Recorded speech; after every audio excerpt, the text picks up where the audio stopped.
Good morning, ladies and gentlemen. Why don't we talk about tempo control today? How to choose the right tempo from a time period when metronome did not exist.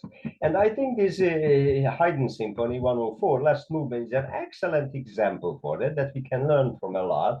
How to choose the right tempo, and in general, my answer is to choose the playability of the smallest rhythmical unit. But before we go there, let's take a look at this lovely theme that several musicologists agree it's a Croatian folk song. How does it sound with this drum bass on the piano that Haydn uses for the last movement as main theme?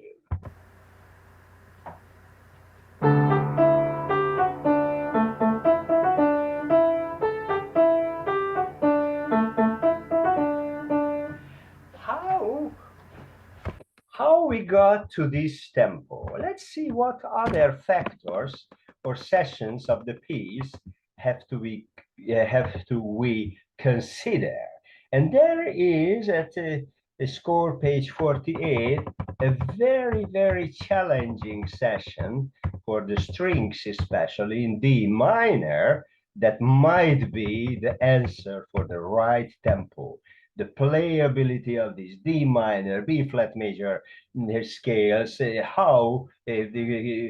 what is the ability of the musicians and what is the playability of these 8 notes, as these are the smallest rhythmical units in the piece. And then this will tell us the tempo, but how we have to start the piece. Let's take a look at that on the piano. Let me show you.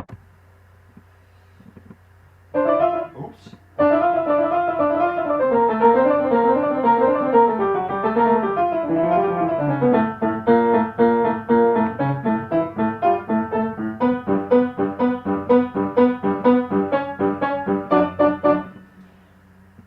So let's go back and let's see how the big conductors are handling this challenge and how can they keep the tempo even.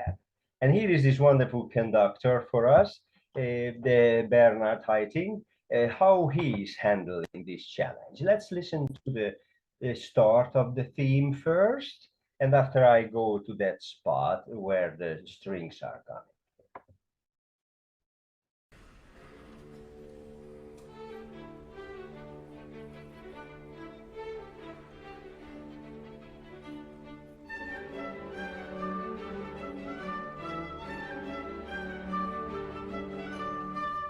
Okay, now let's see the scale session, how he is handling the tempo there, what we got there. Here we are, it says 28 here.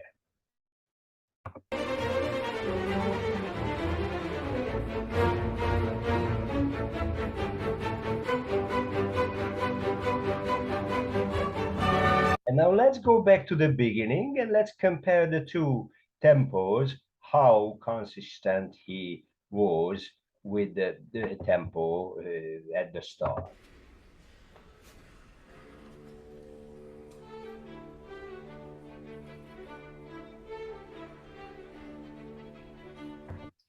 You might notice that his tempo was 10 metronome marks faster at the beginning than when we got to the D minor scale run on the O strings. Why? Because he didn't have the concept of the playability of that session at the end of the piece when he started the theme. He was just focusing on the theme and the graciousness, the loveliness, the character, the beauty of the theme, but he forgot it that there's a very difficult spot at the end if you don't. And he's a very good conductor, and he still made that light mistake that he needed to slow down. It was not him, the musicians, the music resisted to that fast tempo because I was not written for that fast tempo. I need time for those notes in the D minor and B flat major scale. So be very careful when you are choosing a tempo. Let's see another example from another conductor with the same music that I would like to show you. And you will see that Probably he was very carefully thinking about these both spots. Here is the beginning with John Elliott Gardiner.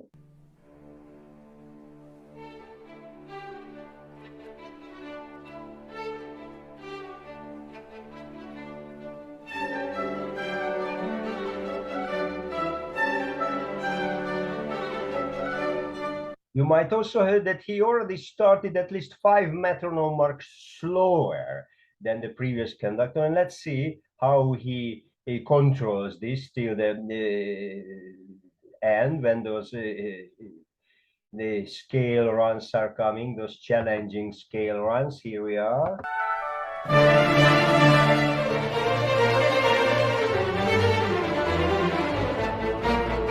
So you could hear it was exactly the same tempo. Let's go back to the beginning one more time so you can compare and recall that I was right with my statement.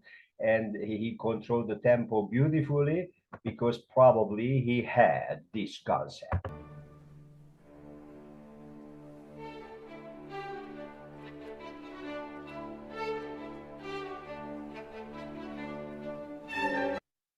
Very good. So as you can hear, this profession of conducting is a very challenging job. And it's not just jumping to the swimming pool before checking that is there water or not. You have to think very carefully. First, you have to know the music. You have to communicate with the composer, study the score. After communicate with the orchestra that you work with. You have to learn their ability, and also you have to communicate with through the performance with the audience during the concert. So it's a triple level communication of the job of conducting, and lots of experience you need. And there was no metronome before Beethoven 8. Every tempo they just put there an idea using the Italian terminology, and the rules were the playability of the smallest rhythmical unit, how you want it.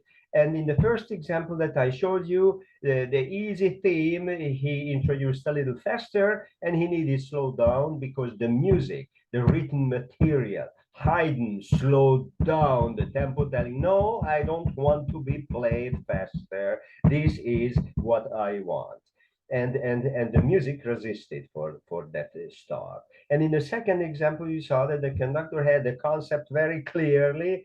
That is the tempo. And when I played it for you, you could hear they were practiced very well. And even there's today's extremely well trained musicians, they worked very hard to be able to keep the same tempo there. So it was a very brilliant, very virtuosic performance. But number one factor in music is tempo. Don't forget that. And don't change the tempo without any reason.